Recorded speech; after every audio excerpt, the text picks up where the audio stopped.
বস তুমি লেওড়া এইভাবে থাকলে হবে তো? পটলা তোমার গার্লফ্রেন্ডকে নিয়ে চলে গেল আর তুমি লেওড়া এখন এখানে বসে বসে লেওড়া মন খারাপ করছো। লেওড়া চলো, আমি শুনেছি মা ওর নাকি আগে ফুল সজ্জা। লেওড়া তোমার গার্লফ্রেন্ডের সুই ভোগানোর আগেই ওর মা সুইটাই কেটে ফেলে দিই। না বাড়া, আমি আর যাবো না। ও লেওড়া আমাকে এইভাবে ছেড়ে চলে গেল। ওকে বাড়া আমি কতই ভালোবেসেছিলাম, কত কিছু গিফট করেছিলাম, যা বলতো তাই শুনতাম। ও বাড়া সত্যিকারের একটা 12 ভাতারের মতো এই কাজটা করলো জানিস।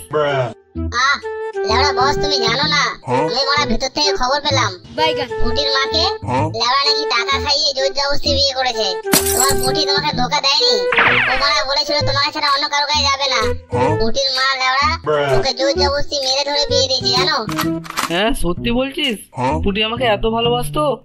হ্যাঁ গো লেওড়া, আগে তাড়াতাড়ি চলো, তোমার গার্লফ্রেন্ডের আগে মা ফুলসজ্জার আটকায়, তারপর মা ওর মাকে দেখবো আমরা। হ্যাঁ বাড়া চ, আমার পুটির আজকে মানে কি করবে কে জানে, তাড়াতাড়ি গিয়ে আটকাতে হবে, চল চল। আসো খেলবো, খেলা হবে। এসো সোনা, আমার একটু কাছে এসো।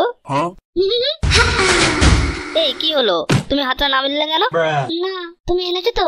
কি ওটা? কোনটা? হেলমেট? হ্যাঁ ওসব নিয়ে তোমাকে চিন্তা করতে হবে না, আমার কাছে সব জোগাড় আছে। এসো তো এবার তুমি একটু কাছে এসো।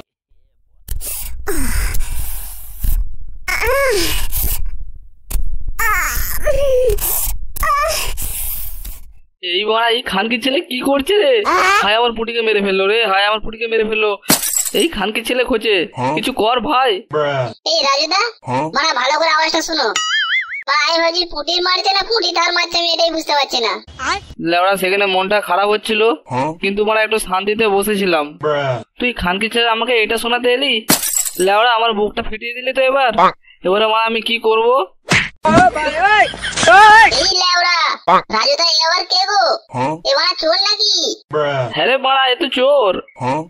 এই দেখো লেওড়া, তোমরা প্লিজ চেঁচিও না, ওরা জানতে পারলে আবার গাঁড় ভেঙে দেবে। লাগলে আমার থেকে টাকা পয়সা নিয়ে নাও কিছু তোমরা।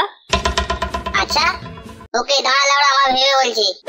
ও রাজুদা কি বলছো? মালা থেকে ঝাপলে হয়তো তোমার লেওড়া এমনিতে কষ্টের দিন মদের টাকাটা হয়ে যাবে বুঝলে। তুই লেওড়া কত নম্বরের খানকির ছেলে বলতো? কেন রাজুদা কি হলো? তুই লেওড়া আমাকে এখানে নিয়ে এলি কি জন্য? আমার মালটাকে বাঁচানোর জন্য। আর তুই লেওড়া ঘুরিয়ে আমার মদের টাকা জোগাড় করছিস। ও সনেদা আমাকে ও যা বললো তাই তো বললাম তোমাকে, বলো তোমার জন্য লেওয়া নাকি ও কিছু খাওয়া দাওয়া করছে না, তোমাকে এত ভালোবাসে। আর এখানে এসে দেখলাম ও মানে ভালোই মজা লুটছে। এবার আমি কি বলবো বলো তো এখানে? ওই জন্যই ভাবলাম তোমার তো খুব কষ্ট হচ্ছে, তাই মদ খাওয়ার টাকাটা তুলে নিয়ে এর উপর থেকে। হ্যাঁ সে তো বলা ঠিকই বলেছিস, আমার তো এটা দেখে বলা আরো কষ্ট হচ্ছে। তুই লেওড়া বলে তোর থেকে মদের টাকা নিয়ে নে। তাহলে সনেদা আমি ভাবি না তো কে ভাবে বলো তো তোমার বিষয়ে। এই তুই লেওড়া ক টাকা দিবি বল? দেখ ভাই, আমার কাছে টাকা পয়সা তো নেই, কিন্তু যা চুরি করেছি আমার মনে হয় অনেক টাকার মাল আছে। ওটা বিক্রি করে বলা মদ খাওয়ার টাকা গেলে চল আমিও মদ খাবো তোদের সাথে। আচ্ছা তাহলে চল। কিরে লেওড়া এখনো কি দেখছিস? চল এবার সাবস্ক্রাইবটা কর।